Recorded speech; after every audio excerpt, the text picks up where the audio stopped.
What would you do if your own family tried to erase you from existence 5 years ago? Odessa Marin was publicly humiliated by her brother, silently abandoned by her parents, and erased from her prestigious family's history, all because she chose justice over their medical dynasty. Now, an unexpected wedding invitation arrives with a secret note from her mother. When Odessa discovers her brother's fiancé actually admires her work without knowing who she is, the perfect opportunity presents itself. This isn't just a story of family betrayal.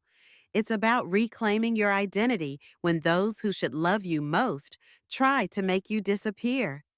With powerful moments of confrontation, unexpected alliances, and the liberating power of truth, "They erased my name" reminds us that sometimes the deepest wounds come from those closest to us, and that we always have the power to write our own story. Join me for this emotional journey of betrayal, courage, and the strength to stand in your own light.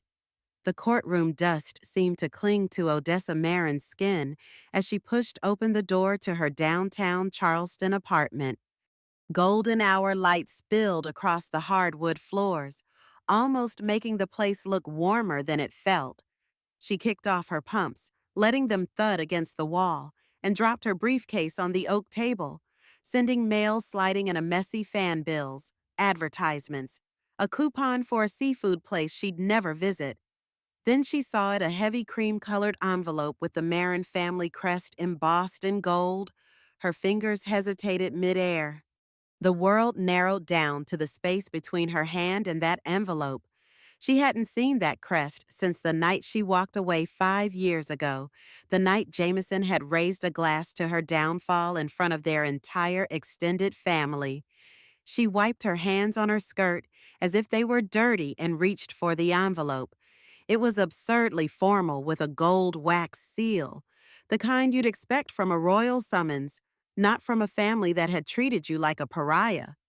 She traced her name on the front, Odessa Marine, then slowly slid her letter opener under the seal. The scent of expensive stationery and buried memories hit her simultaneously. Inside was a wedding invitation, ornate to the point of vulgarity. "You are cordially invited to the marriage of Jameson Marin and Catherine Walsh." Her stomach flipped. Jameson, the golden boy, the obedient son, the future of the Marine medical dynasty. Catherine Walsh. The name wasn't familiar to her. As she set down the invitation, something else slipped out, a plain piece of lined paper. No seal, no pomp. Her mother's handwriting, shaky and urgent. "Please come, I miss you. They don't know I'm writing you. Mom." Odessa stared at it, her breath catching. The same mother who had sat silent the night Jameson raised his glass and called her a disgrace. The same mother who hadn't lifted a finger when Odessa packed her bags and walked out into the cold. And now this secret plea, hidden like contraband. The room blurred. She grabbed the edge of the counter to steady herself, the cool marble biting into her palms. Her hand went to the silver necklace around her neck, the tiny gavel charm her grandfather had given her when she passed the bar exam. He was the only one who had ever looked at her and said, "You're enough, Odessa, just as you are." She needed to know more before making any decision. Who was Catherine Walsh? And what exactly was she walking into? The Marin family had been Charleston royalty for generations. Doctors, surgeons, medical researchers, they wore their white coats like crowns. Great-grandfather had founded the hospital wing. Grandfather had expanded it, and father had modernized it. The path had been clear for all Marin children. Medicine was not just a career, but a birthright, except Odessa had chosen differently. 5 years ago, Thanksgiving dinner at the Marin estate had been packed with every cousin, distant aunt, and business associate, all crammed into the grand dining hall like some glossy advertisement for American family values. Odessa had arrived late, fresh from an emergency arraignment. She'd been a public defender then, carrying student loan debt like a second skin, the least glamorous path anyone in her family could imagine. Her jacket was creased, her shoes scuffed from running across courthouse parking lots. Jameson had caught sight of her as she slipped into her seat at the far end of the table. His eyes glittered with the kind of mischief that always ended badly for someone else. The night wore on. Toast started. First Dad, then Uncle Mark, then a few others raising glasses to new jobs, new babies, new houses in the right zip codes. Then Jameson stood. "Some of us," he said, voice rich and oily, eyes locked onto hers, "choose to serve the community. Others choose to shame the family legacy." Awkward chuckles rippled around the room. Some family friends raised their eyebrows but said nothing. Odessa sat frozen, the turkey on her plate growing cold. Mom clutched her wine glass tighter. Dad suddenly found the centerpiece fascinating. Nobody said a word in her defense, the kind of silence that screams. Odessa remembered folding her napkin slowly, methodically, placing it on her plate, and rising from her chair. Nobody stopped her. Nobody even asked where she was going. By the time she reached her car, her hands were shaking so hard it took 3 tries to get the key into the ignition. She never attended another family event after that, and not once did anyone call to ask why. The only person who had ever seen value in her path had been her grandfather, Judge Elias Marine, Gilmes Witten, the only Marin in generations who hadn't worn a white coat. He had bucked tradition to don the black robe. Justice without fear, integrity without compromise had been his mantra. He had died before that fateful Thanksgiving, but his voice still echoed in her mind. "You're enough, Odessa, just as you are." Odessa's fingers moved swiftly across her laptop keyboard. Catherine Walsh wasn't just some ornamental bride plucked from high society. She was a respected attorney specializing in housing rights, fighting for tenants against greedy landlords and corrupt housing authorities. According to her firm's website, Catherine had built her reputation by studying landmark tenant protection rulings, including, ironically, several authored by Judge Odessa Marine. Though they had never met in person, Catherine had cited Odessa's decisions in multiple briefs and had written an article for the State Bar Journal praising the progressive jurisprudence of Judge Marin in expanding housing protections. The irony twisted in Odessa's gut. Jameson, who had once humiliated her for shaming the family legacy, was marrying a woman who professionally admired the very judge he had disowned. Had Catherine even been told that Judge Odessa Marin was her fiancé's estranged sister the next morning? Odessa's heels clicked softly on the gravel path of the family cemetery, tucked behind an iron fence lined with aging oaks. She carried fresh lilies to the weather-worn marble headstone in the far corner. Judge Elias Marin, Grandpa. She knelt carefully, brushing away stray leaves, and set the flowers at the base of his stone. The engraving had begun to fade, but his words remained burned into her memory. Justice without fear, integrity without compromise. From her jacket pocket, she pulled out the small yellowed envelope she'd carried for years but never opened. It had been the last thing he'd handed her before cancer stole his once commanding voice. "When you need it most," he'd said. "Well, if not now, then when?" she whispered, sliding her finger under the brittle seal. His handwriting trembled but remained strong. "Real power isn't loud, Ellie. It's in standing tall, without needing to push others down. You won't always be their favorite. You weren't born to be. You were born to outgrow them." She stared at the letter until the words blurred. All these years, she had tried to prove herself, to explain herself, to belong somewhere that never truly wanted her. And he had known. He had known she would outgrow them long before she understood what that meant. Tucking the letter back, she pressed her hand over the small silver gavel hanging at her neck. Rain began to kiss the back of her hand, soft as a benediction. By the time she reached the courthouse that afternoon, she had made her decision.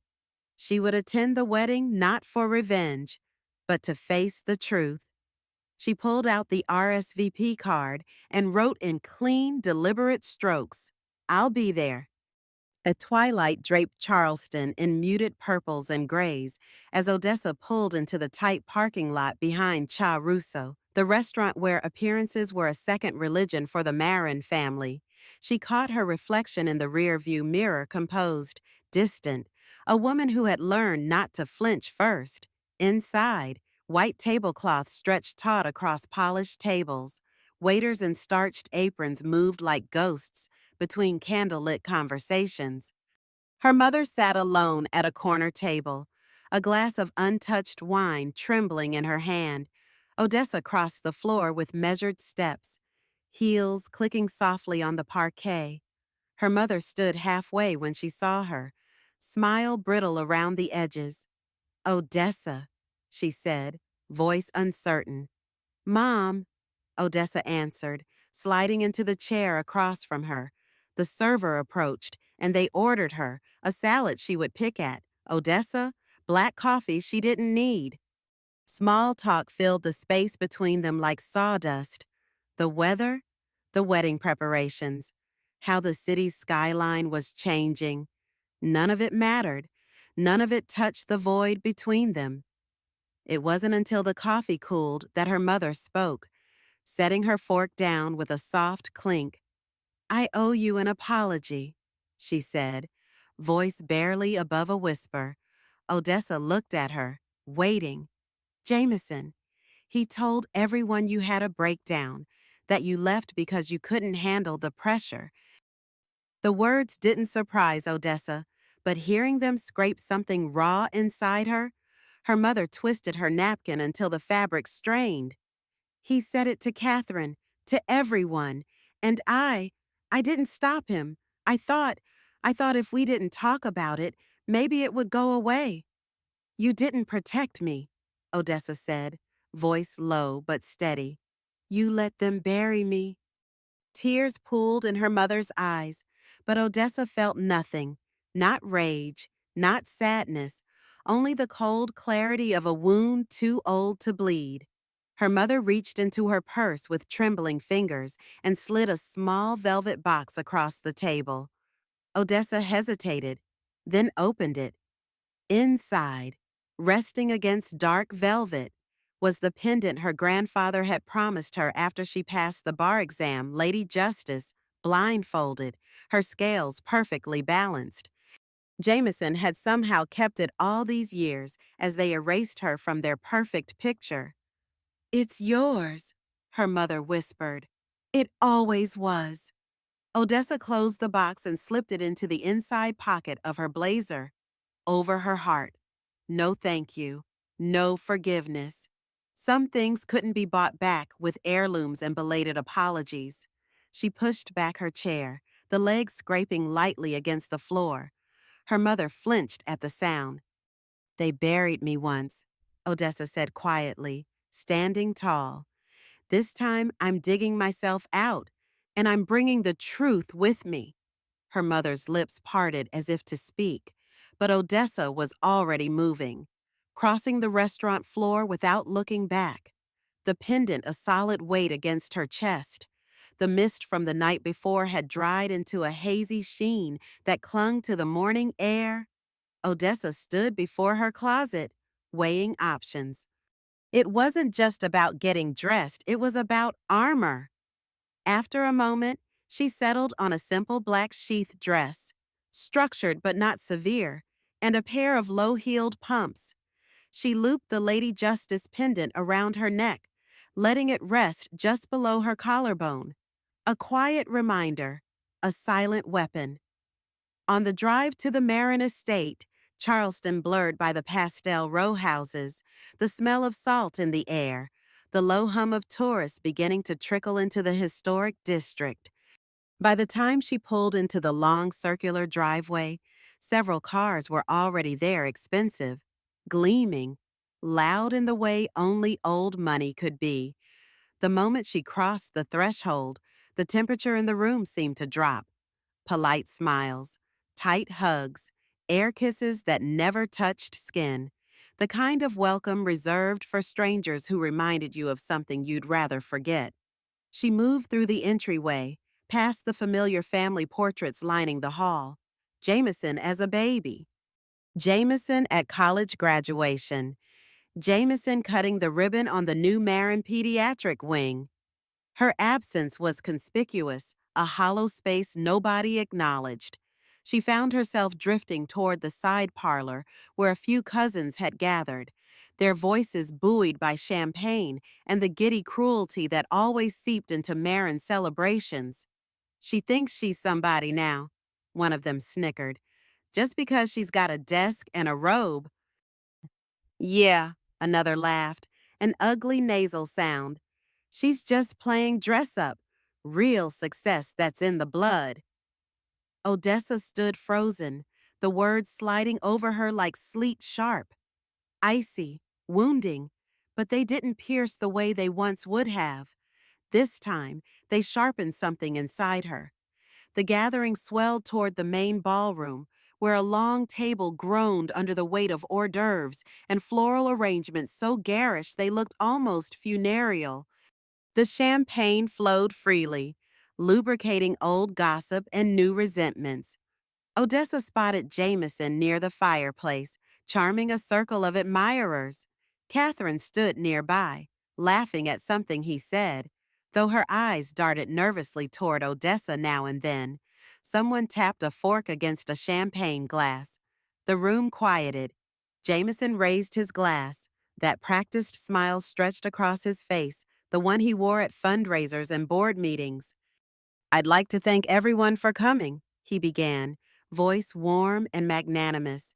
"It means the world to have our family, those who've carried the Marin name with pride, and our dear friends here tonight."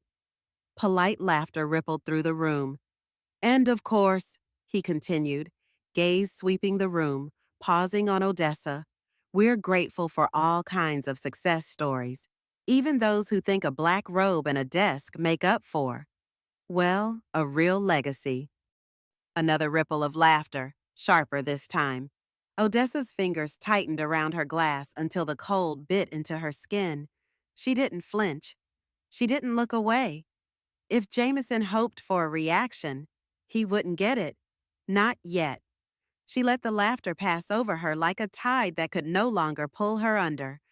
Later, alone on the veranda, she heard measured footsteps approach. Jameson?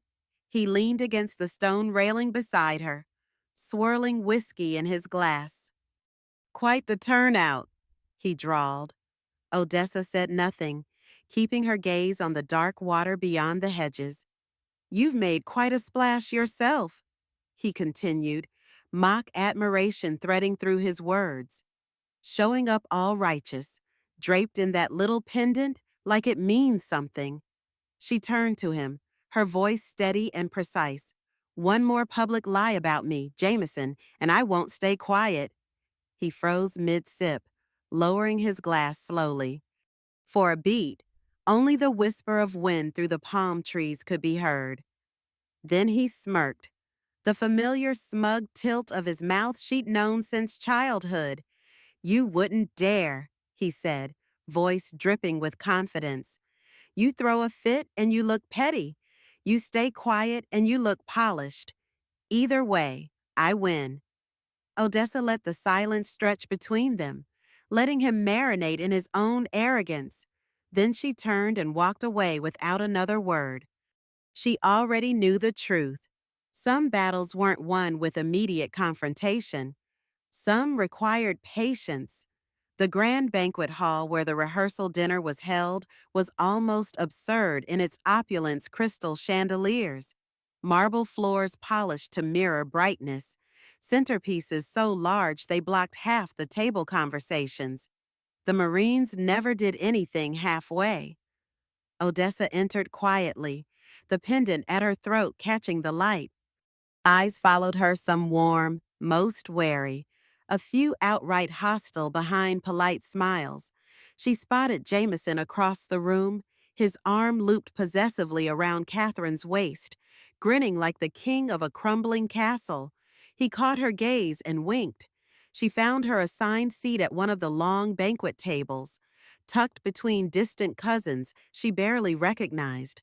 A folded program card sat neatly on each plate. She picked hers up and froze. The front was innocuous enough. Welcome to the rehearsal dinner of Jameson Marin and Catherine Walsh.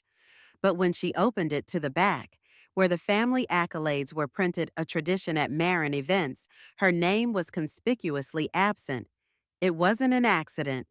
Aunt Margaret's 2-year stint on the board of a minor hospital wing was listed.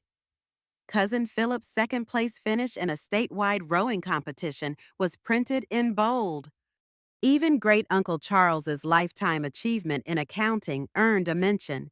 But Odessa Marin, Harvard Law graduate, state-appointed judge at 35, erased. The paper trembled slightly between her fingers, not from anger, but from the sheer effort it took to remain composed. Across the room, Jameson lifted his glass toward her in a mock toast, a grin curving his mouth. She placed the program down neatly, smoothing it flat with both hands. Under the table, her fingers found the Lady Justice pendant. She closed her eyes briefly, letting its cool weight center her. There would be no tears tonight, no scenes, only decisions. During the dinner, she overheard conversations at nearby tables, court clerks discussing a recent housing rights victory, one saying, "Did you see Judge Marin's name cited all through that brief Catherine Walsh built her entire argument on her precedents?" Odessa sipped her water slowly, pieces clicking into place. Catherine genuinely admired her work, but had no idea whose sister she was marrying. The deception ran deeper than she'd imagined. As the first speeches began saccharine tributes to Jameson's brilliance and Catherine's grace, Odessa slipped her phone from her clutch. One simple text to Maya, her unwavering ally from law school. "Ready the documents. It's time." The message sent with a soft ping. She slid the phone back into her bag and lifted her water glass to her lips. Across the room, Jameson laughed too loudly at something Catherine said, completely unaware that the ground beneath him had already begun to shift. He wouldn't see it coming. They never did. Late spring in Charleston carried a sharpness to it, like the city itself knew a storm was coming. The final pre-wedding event was a formal cocktail gathering held at the estate of one of the Marins' oldest friends, an old plantation house draped in string lights and thick with the scent of gardenias and money. Inside, the grand parlor buzzed. Waiters in starched uniforms floated between clusters of guests, balancing silver trays of champagne and hors d'oeuvres. Laughter swirled above the clink of glasses. Odessa moved through the crowd like a ghost, unbothered by the double takes and tight smiles. She wasn't there to play nice.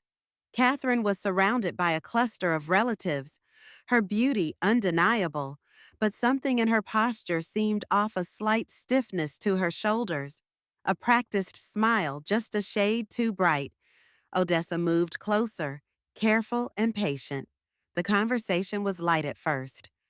Catherine spoke about a case she'd recently won, a housing rights battle for a low-income family that had been on the verge of eviction. "And to think," she laughed, eyes sparkling with genuine pride. "It all started because I read those articles about Judge Odessa Marin's rulings on tenant protections. Her judicial philosophy changed how I approach everything now." There was a beat of silence, a vacuum where acknowledgement should have filled the space. Then Jameson stepped in, casual and cutting. "Oh, that was just a novelty case," he said, flashing that polished grin. "You know how it is. Some people dabble for attention." Catherine's brow furrowed slightly. She glanced at Odessa out of the corner of her eye but said nothing. Neither did Odessa. Not yet. Another hour dragged by in carefully choreographed civility until the hosts called for a family toast in the main salon. Everyone gathered near the grand piano, flutes of champagne in hand. Jameson stood at the center, basking in attention, the golden sun in his prime. Odessa made her way quietly to the front, clutching a manila folder close to her side. The room hushed. Jameson raised his glass high. "And here's to family," he said, voice rich and smooth. "The ones who uphold our name with pride and honor." Polite applause rippled across the room. Odessa waited until the last clap faded into uncomfortable quiet, then stepped forward. No microphone, no raised voice, just her presence. Her heart pounded, but her hands were steady. This wasn't impulsive. This was calculated. She had rehearsed this moment in her mind, considered the risks and consequences. What if people didn't believe her? What if they sided with Jameson? What if this backfired and made her look petty, but some truths needed to be spoken, whatever the cost? She laid the folder on the grand piano's polished surface and opened it with slow, deliberate movements. The documents inside caught the light headlines: magazine features, formal letters from the state judiciary, commendations for community impact, awards for legal excellence, praise from organizations Jameson had once courted for their approval, all with her name on them. She picked up one letter, unfolding it carefully. "For outstanding service in judicial equity and commitment to public interest law," she read aloud, her voice steady, the words slicing clean through the manufactured image they had spun. She let the silence bloom, let the words sink in. "Funny," she said then, laying the letter flat against the piano. "For someone who allegedly couldn't handle life, I seem to have been rather busy changing lives." A ripple ran through the crowd. Heads turned. Murmurs buzzed. Jameson's smile faltered for the first time all evening. She didn't look at him. Instead, she turned her eyes to Catherine. The color drained from Catherine's face as realization broke across her features, slow and brutal. She stared at the documents, then at Jameson, then back at Odessa. You could almost hear something crack inside her. "You lied," she said, not loud but clear enough to carry across the stunned room. "You lied to everyone." She looked at the awards, the commendations, the letters all praising the very judge whose decisions had shaped her own career, the woman her fiancé had pretended didn't exist. Jameson opened his mouth, but no words came. Catherine reached up and with hands that barely trembled, slipped the engagement ring from her finger. The room fell deathly silent. She didn't look at Jameson when she spoke again. She looked at Odessa. "Thank you," she said quietly, the words clean and sharp as glass. "Thank you for showing me the truth." She set the ring down on the edge of the piano, the platinum band catching the chandelier light in a sharp final glint. Without another word, she turned and walked toward the exit posture. Straight, pace unhurried, not running, not broken, free. Behind her, Jameson's voice finally broke through, cracked and frantic, but Odessa didn't turn around. She didn't need to. The silence Catherine left in her wake was louder than any speech she could have given. And it was only the beginning. Odessa kicked off her heels and shrugged out of her jacket, pouring a glass of water when her phone buzzed violently against the kitchen counter. She glanced down and felt her stomach clench.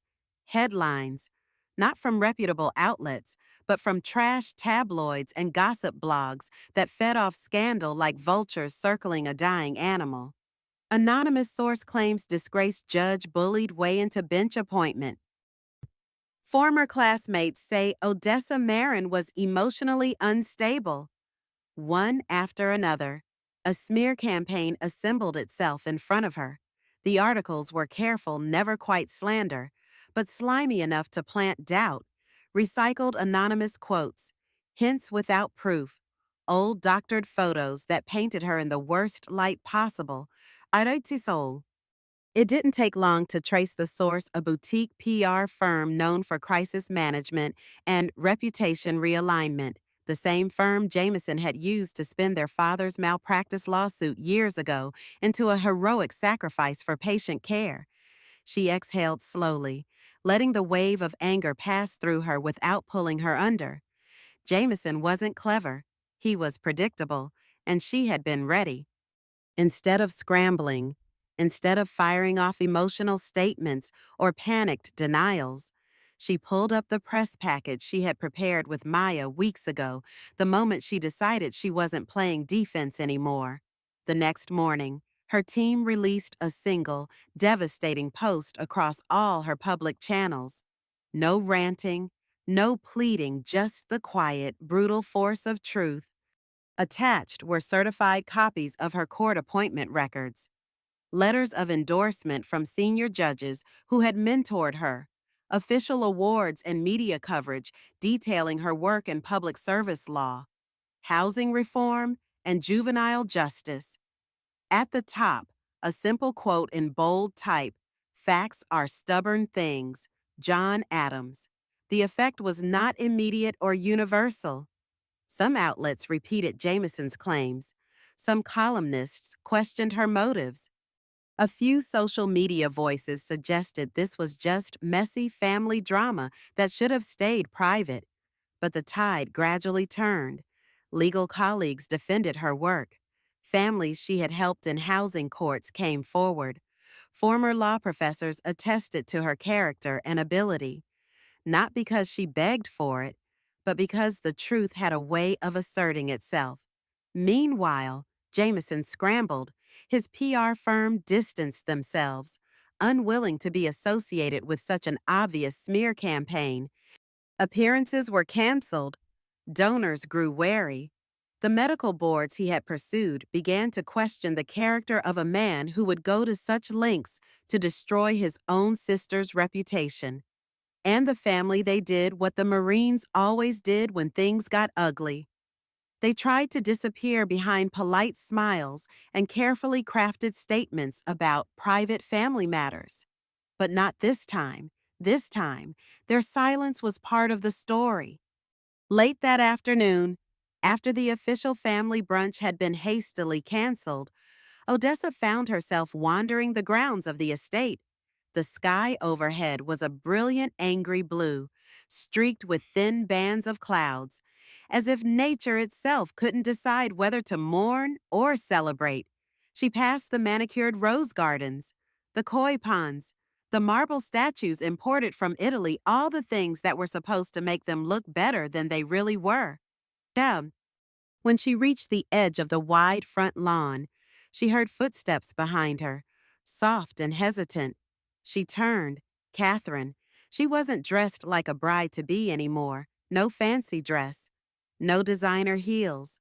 Just jeans, a simple blouse, and a face stripped bare of pretense. She crossed the grass slowly, the distance between them closing with every step. When she stopped in front of Odessa, she didn't speak right away. Instead, she held out her hand not in apology, not in pity, but in solidarity. Odessa stared at her for a moment, then took it. Catherine's grip was steady and strong. "I've admired your work for years," Catherine said finally. "I cited your tenant protection ruling in every housing case I took. I even assigned your decisions as required reading when I guest lectured at the law school." She shook her head, a rueful smile touching her lips. "All this time, I never knew. He never said, he didn't want you to know," Odessa said simply.